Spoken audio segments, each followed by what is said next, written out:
Hello. അപ്പോൾ ഇന്ന് 26 May ആണ്. ഇന്ന് എൻ്റെ ബർത്ത്ഡേ ആണ്.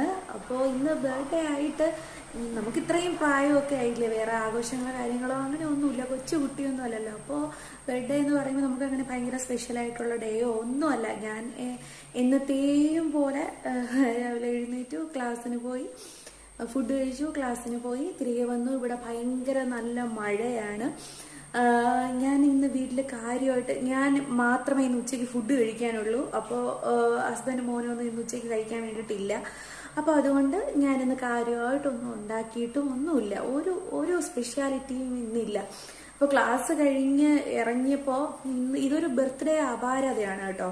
അങ്ങനെ ക്ലാസ് കഴിഞ്ഞ് ഇറങ്ങിയപ്പോഴേക്കും ലക്ഷ്മി അനിയത്തിയും രാജശ്രീ ചേട്ടത്തിയും കൂടെ പറഞ്ഞു, നമുക്ക് എന്നാലൊന്ന് വിസ്മയിൽ പോയാലോ ചോദിച്ചു. ഞാൻ പറഞ്ഞു, എന്താണ് നിങ്ങൾ വിസ്മയിൽ പോയി പാർക്കിലൊക്കെ കളിച്ചിട്ട് പൊയ്ക്കോളൂ എന്ന് പറഞ്ഞ് ഞാൻ പാവത്തികൾക്കൊന്നും വാങ്ങിക്കൊടുത്തില്ല.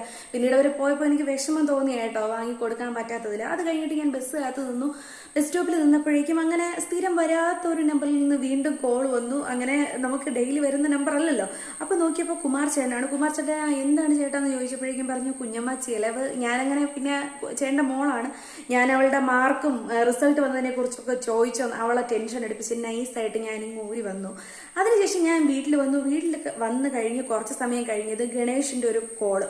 ചേട്ടൻ്റെ ഫ്രണ്ടാണ്, നമ്മുടെ ഒരു അനിയനാണ്. അപ്പൊ അവൻ കരുതി അവന്റെ നമ്പർ എൻ്റെ കയ്യിൽ സേവ് അല്ല, അതുകൊണ്ട് ബർത്ത്ഡേ ആയിട്ട് അവൻ എന്നെ ഒന്ന് പറ്റിക്കാൻ പണി തരാൻ വേണ്ടിയിട്ട് വേണ്ടി വിളിച്ചതാണ്. ഞാൻ കോൾ എടുത്ത ഉടനെ തന്നെ ഞാൻ പറഞ്ഞു, എടാ ചെലവ് ചോദിക്കാനാണെങ്കിൽ വേണ്ട, കയ്യിലൊന്നുമില്ല എന്ന് ഞാൻ ഇങ്ങനെ പറഞ്ഞായിരുന്നു. അപ്പോൾ എന്നാ പിന്നെ വീട്ടിൽ ഒന്നും ഇല്ലെങ്കിൽ പിന്നെ ബർത്ത്ഡേ വിഷ് പറയാൻ വേണ്ടിയിട്ട് വിളിച്ചതാണെന്ന് പറഞ്ഞു. എന്നിട്ട് അവൻ പറഞ്ഞു, രാവിലെ തൊട്ടേ ഒന്നും കഴിക്കാതെ 5 മണിയായി ഇതുവരെയായിട്ട് ഭക്ഷണമൊന്നും കഴിക്കാതെ വീട്ടിൽ നിന്ന് അമ്മയെടുത്ത് പറഞ്ഞിട്ടാണ് വന്നത്. അതായത് അരി ഇടണ്ട, അവനുള്ള ചോറ് കുറച്ചേ ഇട്ടാൽ മതി, അതായത് ഇവിടുന്ന് കഴിക്കാമെന്ന് വിചാരിച്ചിട്ട് ഇത്രയും സമയമായിട്ട് വിശന്നിരിക്കുകയാണ്, അതുകൊണ്ട് ഒന്നും കഴിക്കാതെ വിശന്നിരിക്കുകയാണ്. ഞാൻ പറഞ്ഞു, എടാ ഇന്ന് ഞാൻ കാര്യമായിട്ട് ഇവിടെ ഒന്നും വച്ചിട്ടില്ല, നല്ല മഴയുമാണ്, അപ്പൊ അതുകൊണ്ട് തന്നെ കാര്യമായിട്ടൊന്നും. അപ്പൊ അവൻ പറഞ്ഞു, എങ്കിൽ പിന്നെ ചേച്ചി ഒരു കാര്യം ഞങ്ങൾ എല്ലാവരും കൂടെ നമുക്ക് എല്ലാവർക്കും കൂടെ ചേച്ചി റെഡിയാവുക, നമുക്ക് വിസ്മയിൽ പോവാം എന്ന് പറഞ്ഞു. ഞാൻ പറഞ്ഞു, എടാ നമ്മൾ ജീവിക്കുന്നത് നിങ്ങളുടെ ഇൻസെന്റീവ് കൊണ്ടല്ലേ, അപ്പൊ പിന്നെ എന്നെയും ഹസ്ബൻഡിങ്ങനെ കൊല്ലണോ എന്ന് ചോദിച്ചിരുന്നു. അപ്പൊ അവൻ പറഞ്ഞു, എന്നാൽ ശരി ഞാൻ ചേച്ചി ഇത്രയും സമയം. ഞാൻ എടാ നിനക്ക് അത്രയ്ക്ക് വിശപ്പാണെന്നുണ്ടെങ്കിൽ വീട്ടിൽ ചോറും മീനും ഉണ്ട്, അത് അവിടെ ആര് പോകുന്നു, നമുക്ക് ചേച്ചിയുടെ ചോറ് മതിയല്ലോ എന്ന് പറഞ്ഞായിരുന്നു.